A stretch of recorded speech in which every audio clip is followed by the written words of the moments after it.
후계자라는 자리는 언제나 빛나 보입니다. 하지만 그 빛 아래 드리운 그림자가 얼마나 깊은지, 그 안에 얼마나 많은 죄가 썩어가고 있는지는 아무도 모릅니다. 민경채는 민간유통의 완벽한 후계자였습니다. 아버지 민두식의 신뢰를 받고 직원들의 존경을 받으며 차기 회장 자리를 눈앞에 둔 여자였습니다. 그러나 단 하나의 메시지, 단 한 사람의 귀환이 그녀의 모든 것을 흔들기 시작합니다. 25년 전 버려진 남자 문태경. 그가 돌아온 순간 민경채가 믿었던 모든 것이 거짓이었다는 진실이 드러나기 시작합니다. 넌 능력 때문에 선택받은 게 아니야. 아버지의 죄책감 때문이야. 자신이 서 있던 왕좌가 실력이 아니라 속죄 위에 세워진 것이었다면, 자신을 후계자로 만든 아버지가 이제는 버린 아들을 왕좌에 앉히려 한다면, 민경채는 선택해야 합니다. 무너지거나 아니면 모든 것을 파괴하거나. 가족이라는 이름의 지옥, 후계자라는 이름의 감옥, 그 안에서 벌어지는 배신과 몰락의 이야기가 지금 시작됩니다. 과연 누가 진짜 왕좌에 앉게 될까요? 그리고 그 왕좌 아래에는 얼마나 많은 시체가 쌓일까요? 이 이야기가 궁금하시다면 지금 바로 구독과 좋아요 부탁드립니다. 민경채가 처음 흔들린 날은 누구도 그걸 눈치채지 못했습니다. 그녀는 평소처럼 민간유통 본사 로비를 지나갔고, 직원들은 여전히 고개를 숙이며 부회장님이라고 인사했습니다. 그러나 그날 아침 경채의 핸드폰에는 단 하나의 메시지가 도착해 있었습니다. 내가 덮은 과거 다시 열어본다. 번호도 없었습니다. 발신자 정보도 없었습니다. 그러나 그녀는 단번에 알았습니다. 누가 보낸 건지는 몰라도 그 사건을 알고 있는 사람이라는 것을. 경채는 핸드폰을 꽉 쥐었습니다. 손에 힘이 들어갔습니다. 설마 그 파일이 남아 있었던 건가? 그녀는 숨을 깊게 들이켰습니다. 심장이 빠르게 뛰었습니다. 하지만 민경채는 오래전부터 완벽한 후계자를 연기해 온 사람이었습니다. 아무 일 없다는 듯 엘리베이터에 탔고, 직원들 앞에서는 흔들리지 않는 얼굴로 회의실 문을 열었습니다. 하지만 회의실에 들어서는 순간 그녀의 발걸음이 아주 미세하게 멈췄습니다. 문태경이 회의실 안에서 그녀를 보고 있었습니다. 그의 미소는 공격도 아니고 환영도 아니었습니다. 뭔가를 알고 있다는 사람 특유의 위험한 여유였습니다. 경채는 그 미소가 싫었습니다.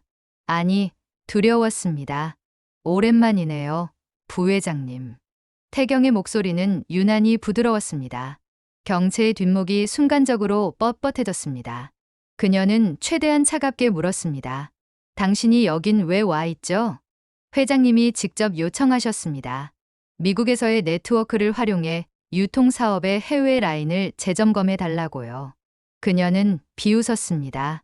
아버지는 당신을 반긴 적 없어요. 지금은 사정이 좀 달라진 것 같던데요. 태경이 그 말을 남기고 회의실에서 나갔을 때 경채는 손톱이 손바닥에 파고드는 걸 느꼈습니다. 피가 날 것 같았습니다. 아니, 이미 나고 있었을지도 몰랐습니다. 경채는 모른 척할 수 있었습니다. 하지만 방금 들은 문장 하나가 머릿속에서 계속 울렸습니다.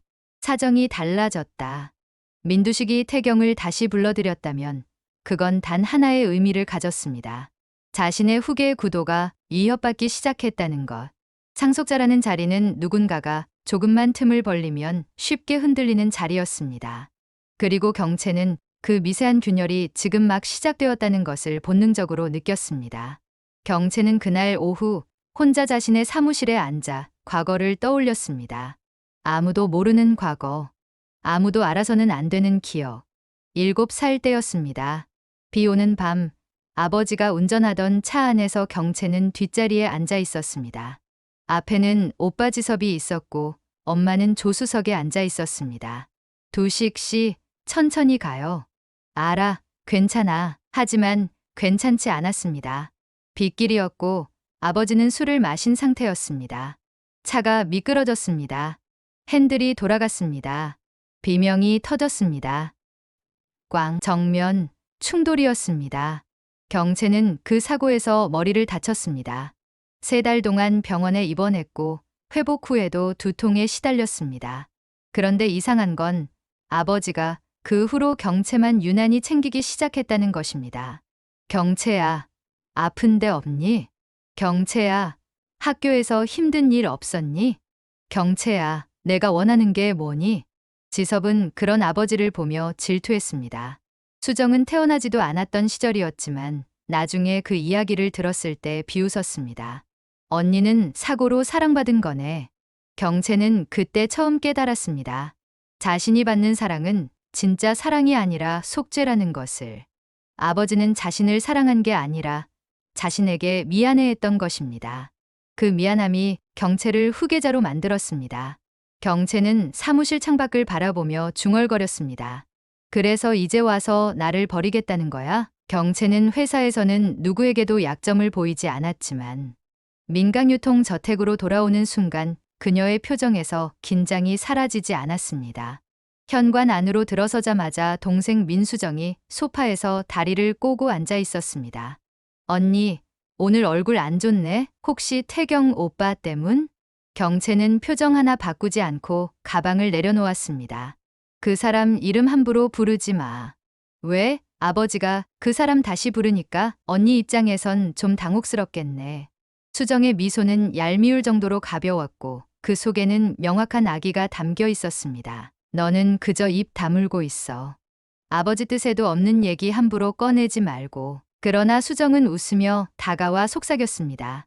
근데 언니 아버지가 언니를 꼭 후계로 생각한다고 믿어? 지섭 오빠가 밀려난 건 언니 덕분이지만 어차피 아버지는 누구든 다 밀어낼 수 있는 사람이야.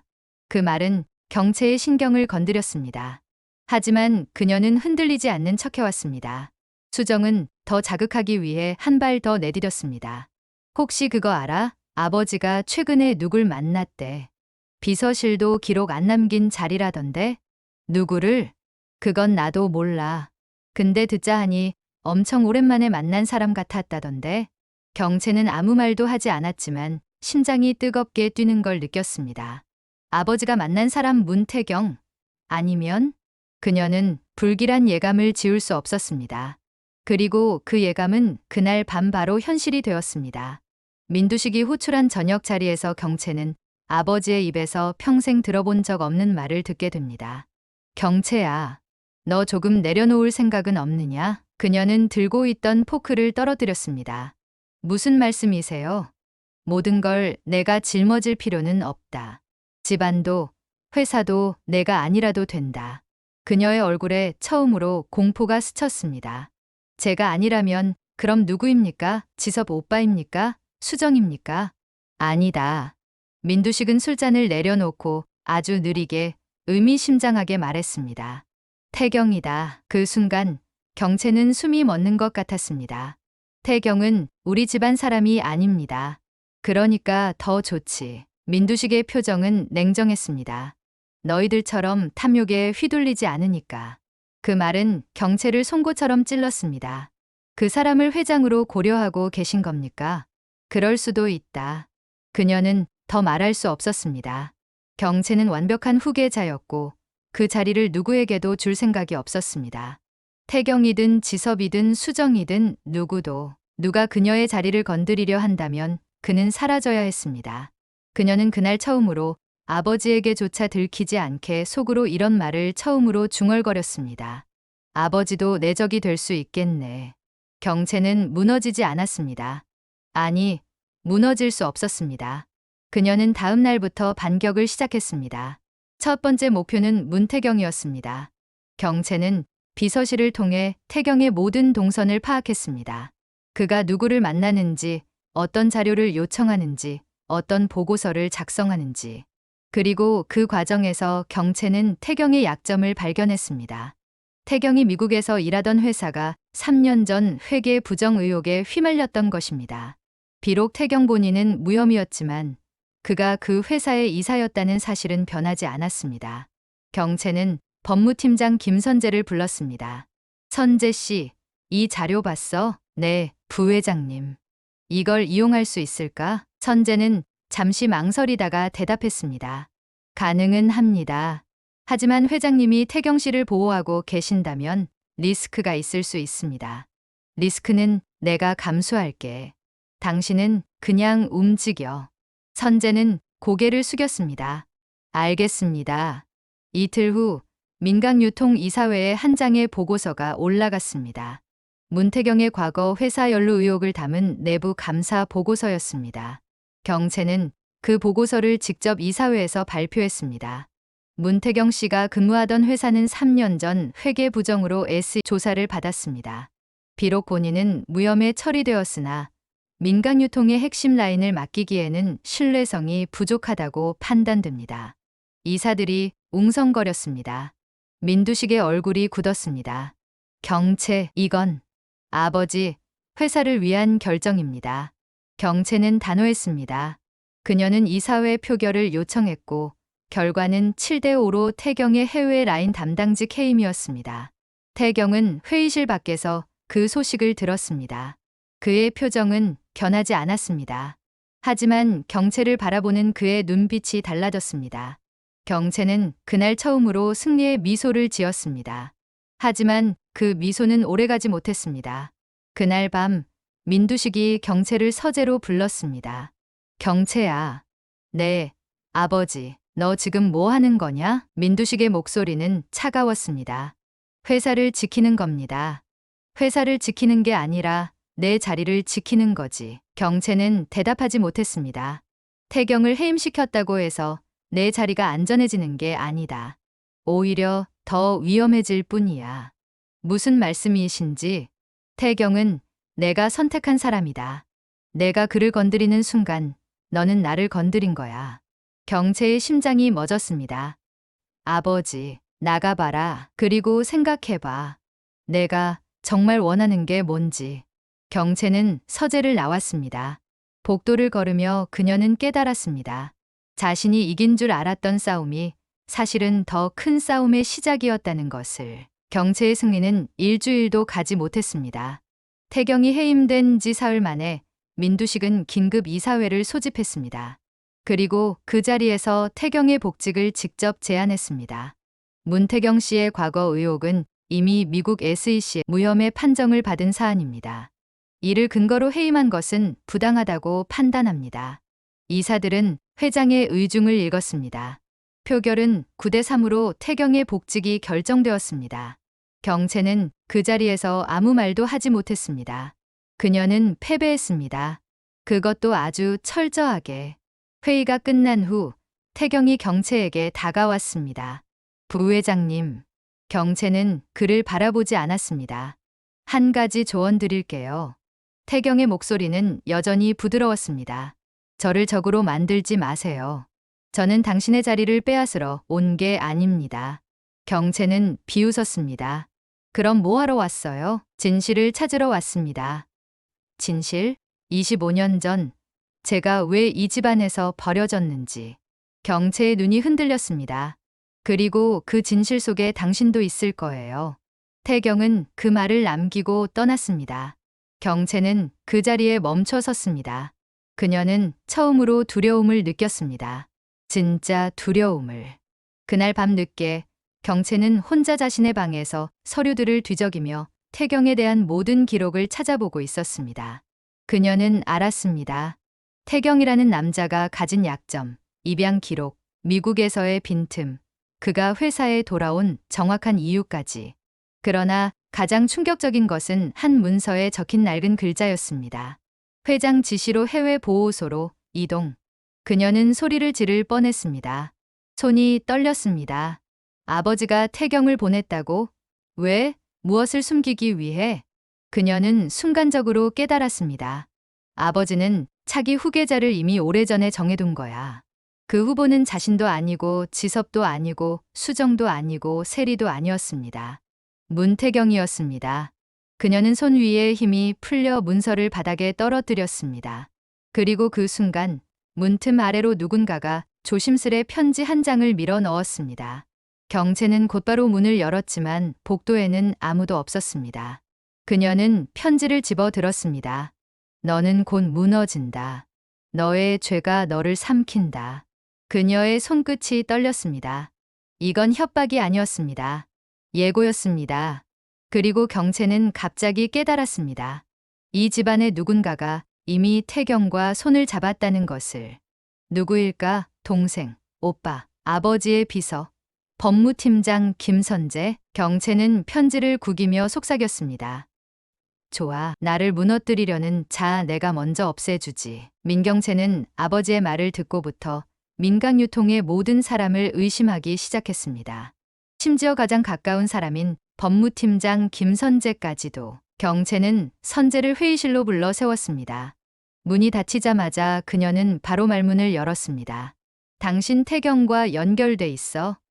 그 남자 움직임을 당신이 보고하고 있는 건 아닌가 묻는 거야. 선재는 짧게 숨을 들이켰습니다. 그 미세한 반응 하나가 경채에게는 확신이 되었습니다. 부회장님, 저는 늘 말씀드렸듯 거짓말이면 지금 당장 알려줄 기회 줄게. 태경이 돌아온 이유 당신 알고 있었지? 선재는 곧바로 웃음을 띠며 자세를 고쳐 앉았습니다. 아, 그걸 말씀하시는 거군요. 전 알고 있었지만 그걸 부회장님께 말씀드릴 권한은 없었습니다. 그게 무슨 뜻이야? 회장님이 원하셨으니까요. 경채의 눈이 흔들렸지만 선재는 그 반응을 놓치지 않았습니다. 그는 천천히, 아주 천천히 말을 이어갔습니다. 부회장님께서 부담이 되실까 싶어 말씀드리지 않았을 뿐입니다. 부담? 태경 씨가 돌아온 이유가 부회장님 입장에선 그럴 수 있으니까요. 경채는 숨을 잠시 멈췄습니다. 태경의 귀환은 후계 경쟁 때문입니다. 선재가 조용히 폭탄을 던지듯 말했습니다. 회장님께서 오래전부터 생각해 오신 새로운 카드죠. 그 말은 경채의 가슴을 날카롭게 찢었습니다. 너 지금 나를 위협하는 거야? 아니요. 선재는 놀랍게도 미소를 지었습니다. 부회장님께 기회를 드리는 겁니다. 기회? 네. 태경을 견제할 수 있는 기회. 경채는 의심스럽게 눈썹을 올렸습니다. 당신이 왜 그 남자 편을 들고 있는 건 아니고 제가 믿는 건 언제나 강한 쪽입니다. 그게 나야? 지금은 그렇습니다. 그리고 그는 고개를 아주 미세하게 숙였습니다. 하지만 강함은 언제든 뒤바뀔 수 있죠. 그 말은 칼과 같았습니다. 부드럽지만 깊고 치명적이었습니다. 경채는 선재가 자신에게 완전히 충성하고 있지 않다는 걸 느꼈습니다. 그의 충성은 권력에 있었고 지금은 경채와 태경 사이에서 누가 더 오래 버틸 수 있을지 지켜보는 중이었습니다. 그래서 어떻게 하자는 거지? 경채가 낮게 물었습니다. 선재는 한 장의 문서를 밀어넣었습니다. 민지섭의 비밀 계좌 내역. 경채는 눈을 크게 떴습니다. 오빠 건 왜 지금 꺼내? 태경 씨가 기웃대고 있더군요. 태경이 오빠를? 네, 이용 가치가 있으니까요. 경채는 처음으로 선재의 의도를 이해했습니다. 태경을 막고 싶다면 먼저 오빠 지섭을 흔들어라. 지섭이 약해지면 태경이 그를 후계 경쟁 카드로 이용할 수 없고 그렇게 되면 경채가 살아남을 가능성이 높아진다. 그리고 비록 인정하기 싫었지만 그 선택은 너무도 합리적이었습니다. 경채는 한숨을 내쉬며 말했습니다. 좋아, 움직이자. 그 말은 선재에게 승인의 신호처럼 들렸습니다. 민경채는 다음 날 단독으로 오빠 민지섭을 불러냈습니다. 지섭은 오랜만에 만난 동생을 보며 어색하게 웃었습니다. 경채야, 오랜만이다. 너 요즘 바쁘다며? 경채는 형식적인 웃음조차 지을 여유가 없었습니다. 그녀는 바로 직설적으로 말했습니다. 오빠 비밀 계좌가 있더라. 지섭은 그 자리에서 얼어붙었습니다. 뭐 해외에 숨긴 계좌.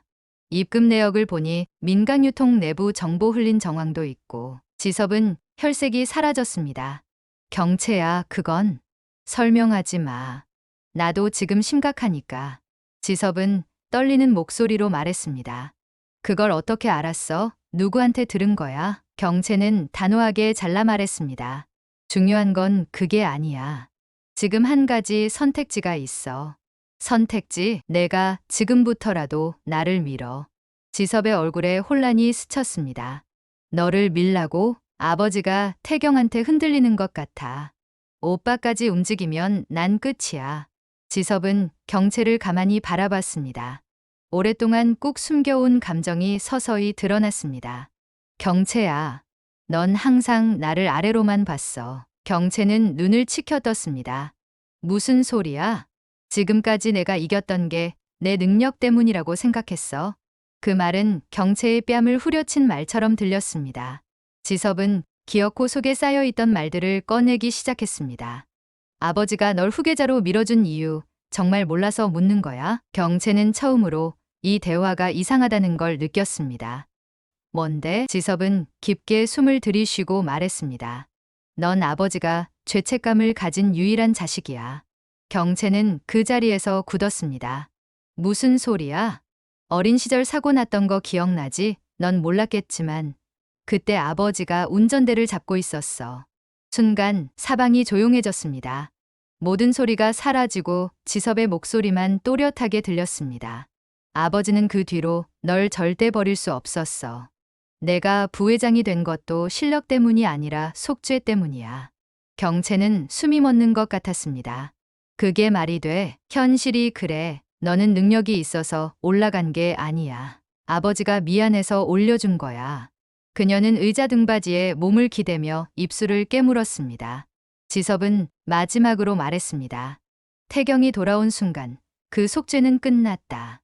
왜냐하면 그 아이는 아버지의 또 다른 죄니까. 경채는 눈을 크게 뜨며 지섭을 바라봤습니다. 또 다른 죄? 지섭은 자리에서 천천히 일어났습니다. 그래, 아버지가 평생 숨겨온 죄는 너만 있는 게 아니야. 그는 단호하게 말했습니다. 문태경은 아버지가 버린 아이야. 그 말은 민경채의 몰락을 향해 거대한 문이 열리는 문장이었습니다. 경채는 그 사실을 전혀 모르고 있었습니다. 민지섭의 폭로는 민경채의 심장을 정면으로 쳤습니다. 자리에서 나오자마자 그녀는 복도를 휘청거리며 걸었습니다. 아버지가 운전대를, 아버지가 태경을 버렸다. 두 개의 문장이 머릿속에서 계속 충돌했습니다. 권력보다 더 무서운 건 진실이었습니다. 특히 그 진실이 자신이 서 있던 자리를 송두리째 흔들 때는